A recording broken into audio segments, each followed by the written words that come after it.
কোনো ট্রমা থেকে হিল করার সময়টাতে প্রচুর চোখে পানি আসবে। আপনার কান্নাকে আটকে রাখবেন না। দেখা যায় অনেকে কান্না আসাটাকে দুর্বলতার প্রতীক হিসেবে মনে করেন, কিন্তু বড় কোনো ট্রমা নিয়মিত কান্না ছাড়া হিল করা বেশ কঠিন, সত্যিই বেশ কঠিন। আপনি যে জেন্ডারেরই হন না কেন, ব্যাপারটি বেশ কঠিন।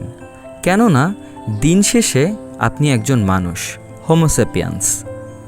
তাই কাছের কারো মৃত্যু, ডিভোর্স, দীর্ঘদিনের মানসিক অত্যাচার কিংবা ব্রেকআপ, এই সকল ঘটনার পরে কান্না করাটাকে স্বাভাবিক মনে করুন।